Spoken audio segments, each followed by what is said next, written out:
I asked him, I said, if you had to guess, when do you think we'd get into phase 3? And he said, I'd be cautiously optimistic that we could get in there by mid-September.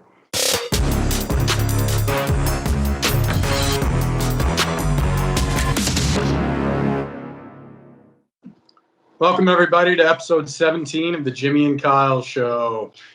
The man that my kids call Great-Grandpa Jimmy McAllister. How are you? Well, I think they call me that because you tell them to call me that. I think they thought I was their younger uncle, but anyway, that's another story. Yeah. That's another story. I'm doing well. I don't know. Is this our 17th show? 17. And it's quite amazing. I thought we would have been let loose after 2, but there you go. So there you go. How exciting could it be? Yeah. So today we're going to bring you a special State of the Union on Back to Play. Jimmy, give us a brief overview of, where we're at right now, what we're looking at in the very near term, 2-week future. And then we'll get into some specifics after that. To get where we're at, I'm very proud of the club for working with Mr. Snyder of the governor's office and the governor, and the monumental efforts by the John Dresners of the world, yourself, Rich Reese's, Alex Chersky, to try to get us going. I've been very concerned about the training sessions we've been doing, and I've tried to talk to some of the parents that I've seen out there at the training fields and what they think of the training. And I think most of the people's impression, even though it's not quote unquote full play, is that we're just grateful to have our kids out there, get some exercise and doing something. I've been very impressed with the curriculum that Alex has provided and that the coaches have executed. That was out this week, and it was more based on attacking and going forward and overlapping runs and shooting, albeit there's no goalkeepers at this point. They're coming in next week. But I think the curriculum has been very progressive given the limitations we have in terms of what you can do. I mean, I was impressed. I watched, I think, the 08 or 09 girls working on their overlapping movements and crossing the ball. I saw your teams working on, dribbling and clearing their feet to shoot. So we've progressed with the curriculum in terms of what we can do. And I've talked to the kids, and I think they're excited to be out there amongst their friends and getting them some physical activity. As far as talking to the kids, I talked to one of the teams, and it was a young ladies team, and they were all going to pretty much be in their first year of high school next year. And it's very tough. I mean, they're doing orientation on Zoom. They're meeting their up and coming classmates on Zoom. It's a difficult time for the kids, not being able to be with their friends, being cooped up in the house in a lot of circumstances or a lot of instances. So I think it's healthy that we're out there, and I'm not saying Seattle United's the only thing that can offer that link or outlet, but I think the kids need an outlet where they can be kids and deal with their own peers. And I'd hate to be going to high school and be online classes and not meet my classmates. Part of the fun of high school is the social bit of it. Yeah. That's always been the difference between when you think of privately educating your kids, which is fantastic, don't get me wrong, you have to find that outlet for the social. And maybe that's where soccer comes in, or any athletic sport or band or whatever you do for kids that are homeschooled. They have to have things that get them out socializing with other kids. That's part of being a human in the human race. So I think it's important that we keep going forward and keep giving kids opportunities to somewhat socialize and get their exercise in. Yeah, the parents I've talked to as well, and even some of the parents that in the rec programs and other clubs, that's been the biggest thing, is not having that social environment at school. They have to have a social environment somewhere. This is a controlled social environment where they know the kids are going to be socially distanced. They're not going to go run off and have big parties or groups of kids go into a playground or something like that. And with school going online for the most part for everybody, PE is now knocked out of school time, especially for those elementary school kids. And obviously we talk about how kids need to be out, they need to be active. And this is now their outlet, is playing organized sports and being able to be out there and get that physical activity. Yeah, it's. I was golfing yesterday with a buddy who's relatively my age, and he says, "Aren't you happy you're old?"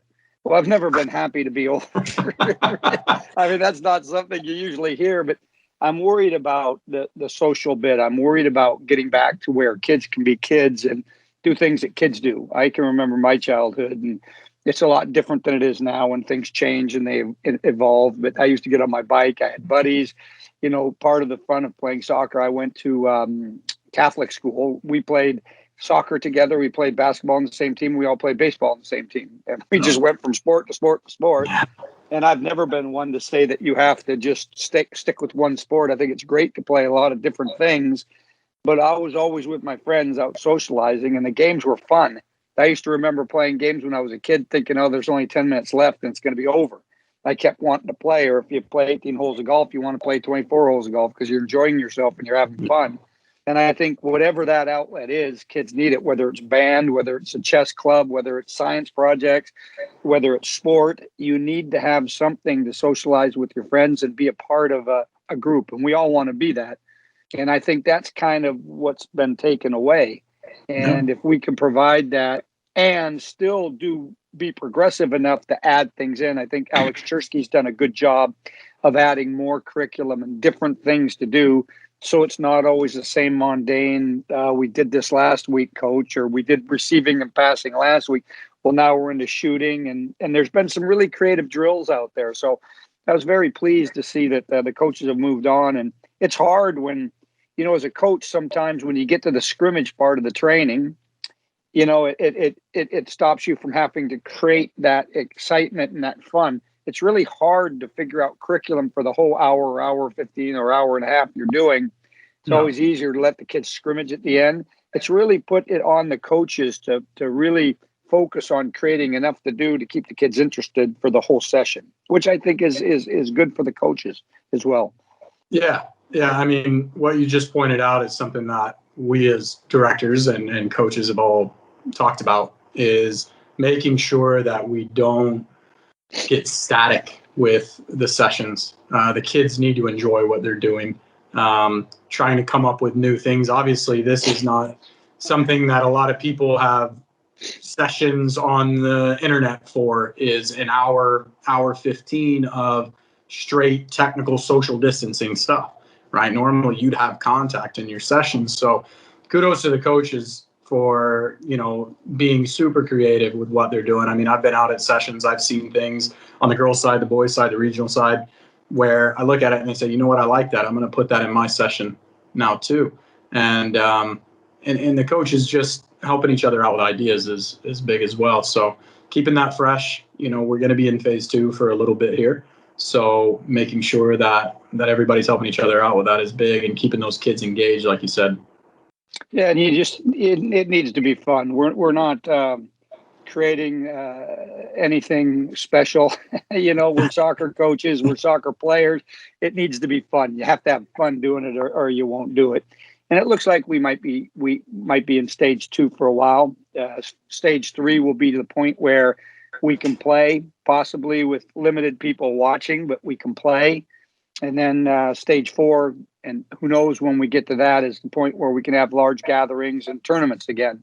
Yeah. But I wouldn't be expecting to see large gatherings and tournaments anytime soon. No. I think if we stay the same or keep progressing, we'll be happy. If we can get in stage 3 where we can play with limited spectators and all that, although I don't like that idea, I think part of the soccer game is it's a whole family experience. You get to go watch your kid play, and there's nothing better than that. I know that. But we might have to get to a situation where the kids will be able to play with limited people watching.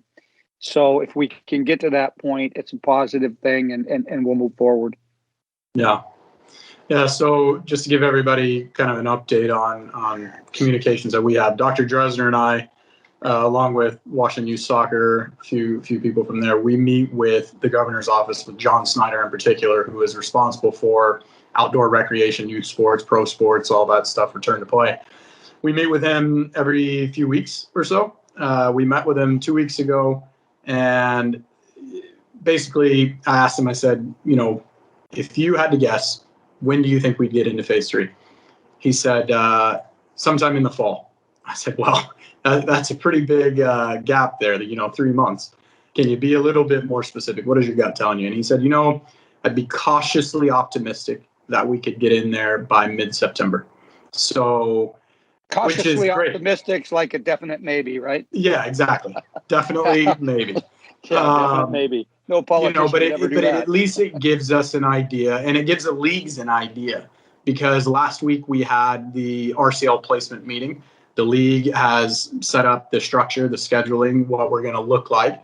That league will start September 26th to give a little bit of leeway in there in case it's a little bit later than mid-September to jump in there. And they're prepared to also, if it is the beginning of October, we'll move those schedules around to make sure that we're in line with it. NPSL has their placement meeting this week. Myself and the other regional directors will be on that call. And again, they are following the same kind of timeline that the RCL is, starting the season on September 26th, making sure there's a little bit of leeway in there, and starting the scheduling process.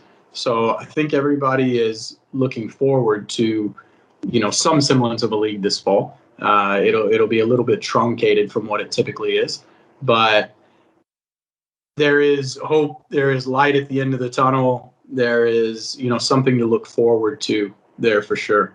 So.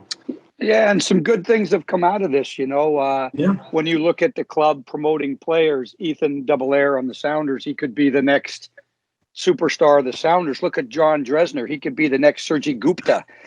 He was just on CNN for God's sake. We're making him a superstar. It's unbelievable. Yeah. I mean, I look in the thing, I see John Dresner. I turn on CNN with what's that guy's name? He was with Anderson Cooper. Anderson Cooper, wasn't it? Mom Made Jeans. He was on with Anderson Cooper. He's a superstar now. So good things have happened through this coronavirus. So, and we can say we knew him when he was on. Yeah, we knew him when he was. That's right. When he was just a doctor at the University of Washington. Now he's a global phenomenon. So some good things have happened. But anyway, you look at this whole thing, and we are prepared to go forward. Like I said, Mr. Snyder said, be optimistic, but, we can't guarantee anything, but we're ready to go. Schedules are being made. I know that with all the things happening in the city, there might be some issues with field time. Everybody's dying to get back on the field. I know that an hour training session or a little bit more is not ideal. I know that. I know how hard it is for the parents to get their kids to trainings in Seattle. I have to get to training as well, and I get to go to training, I should put it, but I know what traffic's like. I know how it is to get around the city. But, some of the fields this year, from my understanding, are going to be returfed, and they're going to be offline. So we may have a difficult time with fields this year, and that's the truth. I'm not sure. I think Lower Woodlands will be returfed. Can you give us an update on that, Kyle? Yeah, so what's going on right now is, this summer, there were a handful of fields that were going to be returfed, which in the summertime, it's great because there's plenty of fields, grass is open, all that good stuff. Because of some funding stuff and timelines on being able to get the funding, Seattle Parks and the city, probably more city planning department, probably more specifically, has to get those fields returfed in 2020. So the plan is Lower Woodland 2, Lower Woodland 7, Magnuson 6, Magnuson 7, which obviously is not ideal, especially for the fall time. Those are going to go offline around September 28th. They will be returfed, and that will take about 8 weeks. So that'll take us through end of November. I imagine last time they turfed Lower Woodland, it opened December 12th or December 5th, I believe, something like that. So doesn't necessarily do us a whole lot of good, but those fields are going to be returfed, which obviously takes a good chunk of time and the most ideal fields away from everybody, not just us, from every sport. And there's also grass fields because Parks is a little understaffed right now because they had to lay off staff back when all of this began. They have some grass fields that are also shut down still. A lot of the elementary school grass fields are shut down, which is typically what the rec programs would use for their micro programs. So there's definitely going to be a crunch on fields, more than normal, right? There's always a crunch on fields when you get into fall and whatnot, but it's going to be a little bit more than normal. And from what I've heard as well, WIA is telling schools that they are allowed to, any sport can practice as well. So those high school fields that we thought we might get some time out of are now gone. So my life is fantastic with field scheduling right now. It's taken up, decent amount of time to figure out how we're going to make this work, but we'll make it work. We have the last 5 months, and we will continue to make it work. And to point something out too, one other thing I've been really proud of the coaches of, and one thing we've spoken about is, those 55-minute sessions we've been doing, 45-minute sessions we've been doing for the past almost 2 months now. Coaches have been really good about getting their kids in and working. And in that 55 minutes, those kids, will be gassed at the end of it. And some of that has to do with, fitness levels probably aren't where they were before we went into this, but coaches are very on top of it. They're asking their kids to work hard, and to the kids' credit, they are working hard. They want to be out there. They're pushing, and we're getting a lot done in those 55 minutes. So, now that in the next couple of weeks, we'll move to these hour 15 sessions when we can. A little bit more work in that, a little bit more difficult, in the sense of trying to come up with non-contact individual stuff to do in that time. But, that may not last past the next 2 weeks. We haven't received fields for the fall yet. Parks is still trying to deal with the closures and figure out how it's all going to work. But, at least in this 2 weeks, we can get a little bit extra time out there and do some more work. In terms of the kids, you see old classic saying, you don't know what you have till it's missing or it's gone. When they came back to the field, they were just excited to get to the field. As far as the coaches go, when you have an hour training, you have to keep the tempo up. You have to keep the work rate up. It can't be a walk to a water break and stand and mess around a bit. You got to get them back out, and you got to get working. You got to get the most you can get out of that hour or whatever. And I agree. Besides the excitement of kids coming back, there was some issues with fitness, as always, because you've been sitting around for 3 months, pretty much isolated to home. And it's hard to, everybody likes a workout partner. Everybody likes somebody to push them. Yeah. It's hard mentally when you have to try to generate your own fitness. I mean, and to push yourself. It's easier to run with the partner. It's easier to set goals and those kind of things, and be able to share it with a buddy or a friend, or work out with your wife, or go for a jog with your husband, or whatever you do. It's easier to do things that way. It's going to be a tough year. There's no question. With the fields and, truncated schedules and everybody trying to pull it together to put a product on the field. It's going to be difficult. My hope is that we don't go backwards, that people do what they have to do to keep us on the field. And I think it's more than just Seattle United. I guarantee you, we've been the trendsetter in how to train and how to. But my point is that it's one thing for us to do things right and make sure we test and make sure we keep people in groups of 5, know who those groups of 5 are, do our checking and testing. But it takes everybody to do that. It takes everybody to be on the same page to say safe, because whether it's us or another club in the area, if you get a bunch of cases of this, it's easy for the governor just to shut it down and say, we'll close it down till we can figure out a solution. So, you can do the best you can do, but it's also up to other people to look at what the professionals are doing and try to emulate that. And I think that the RCL clubs have done a very, very good job at communicating. I think you and John Dresner and Paul Bailey of the RCS or RCL have done a very, very good job at communicating. There's been more DOC sharing of ideas than I've ever seen before in 10 years of how to keep the kids safe. I think that, John Dresner, more than being the chair of the Seattle United Medical Advisory Committee, he's advising the East Side Soccer Club. He works with Bernie James. He's working with Cespadal in Tacoma. These people are passing on the knowledge of how to do things right, and they're taking it seriously. I can only say I wish every other sport was that organized and that discipline, because quite frankly, part of the reason why we haven't progressed as quickly as we'd like to progress is some of the other factions aren't quite doing the things. They're going from a phase 2 to a phase 3 to play tournaments. They're altering their names of their teams to go play tournaments in Idaho, where the mayor of whatever it's called, Moscow, Idaho had to shut down a tournament. So, we can't have not Seattle United necessarily, but we can't have team managers organizing games and playing games because they think it isn't a big deal. It is a big deal when that information goes back to the governor's office and they get upset with the whole thing and just call it off. Yeah. So it takes a whole group for everybody to understand the situation we're in and everybody to work in the same direction. It's not enough for Seattle United or an East Side or Washington Premier to do the right thing. Everybody has to do the right thing for us to get out of this. And it's not, I'm not preaching. It's just that we need to all work together to go in the right path to get this going. Baseball, volleyball, soccer, basketball, whatever the discipline, they need to work on the same page and they need to educate themselves to what we need to do to move forward. Yeah. And what you just mentioned there about other sports and the tournament situations and whatnot. I mean, obviously, as it stands right now, phase 3 is where you could technically have a tournament. I would say a tournament. I don't know about a tournament because I'm going to clarify. I thought was a tournament. Well, that's what I'm going to clarify. So technically, right now, phase 3. Problem is, we're not in phase 3, and we're not likely to get there until obviously the fall. So with 99% certainty, I'd say tournament season is completely done unless a miracle happens. I agree with that.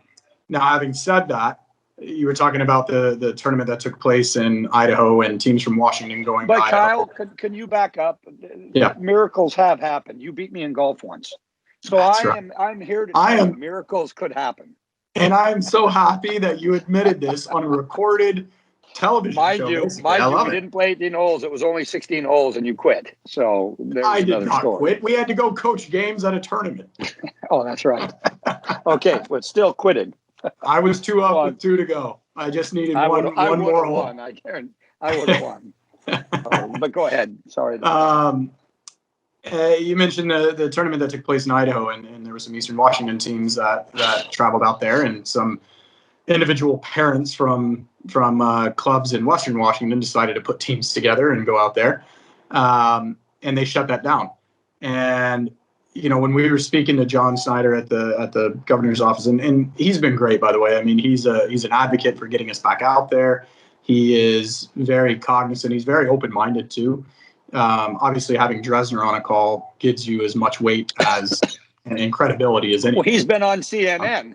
Yeah, you got to listen to him. Yeah. So it was something when we were talking to him, he mentioned that, Thurston County is in phase 3 down Olympia area. And there were baseball tournaments taking place there because in phase 3 you could do that. And they were fudging addresses and allowing teams from phase 1 counties in Eastern Washington and other areas to come in and play these tournaments, which is completely against the rules.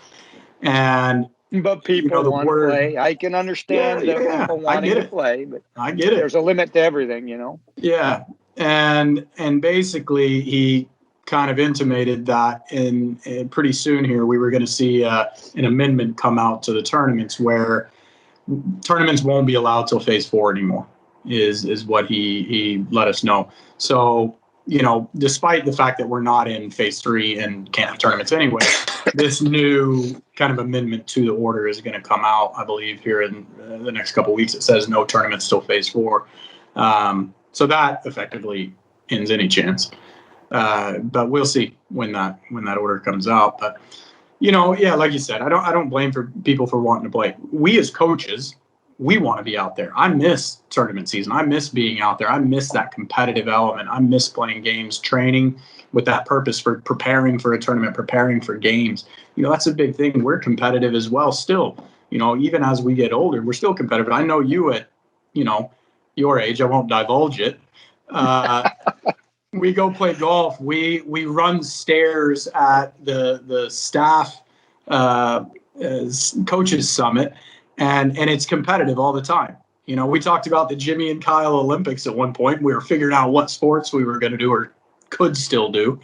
I can tell you what, every coach and every player sets goals. And goals are very important to how we work. And I'll share with all of you out there in Jimmy and Kyle land, Kyle's goal this year. Kyle's goal was to be able to go to San Diego Surf Cup and take his shirt off at the beach and not clear the beach. Exactly. And he said he was going to be absolutely shredded. Well, I don't know the definition of shredded because I'm kind of old and I don't go to the beach, and I don't know what being shredded means, but I know Kyle lost a significant amount of weight during this thing, but shredded, I'm not I sure that I would almost, call that shredded.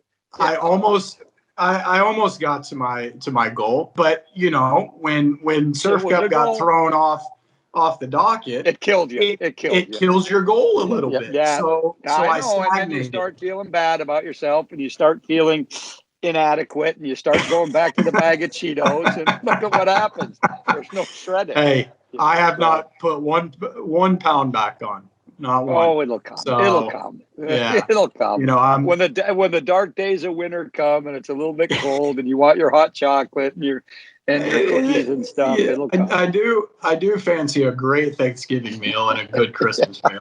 I'm not gonna lie. Yeah. Well, I don't know if we're going to have Thanksgiving or Christmas this year due to the virus, so we'll see. Well, and I don't when we know. talk I about don't know if it'll be allowed. yeah, when we talk about league planning, that's kind of a a barrier right there is Thanksgiving, right? Because people are going to travel and they should go see their families and they should have gatherings and whatnot. Sure. What we're kind of cognizant of is that people are going to do that. People are going to travel. You may see, and it's becoming flu season again by that point. You may see a spike in there. There is conjecture that there will be. So kind of the idea is to get the league in, the RCL in before Thanksgiving. And then with the NPSL, they're maybe going to schedule one game after Thanksgiving, but that game is obviously in flux. If it can happen, it can happen. If it can't, it can't. No big deal. They're going to play the same number of weekends as the RCL either way.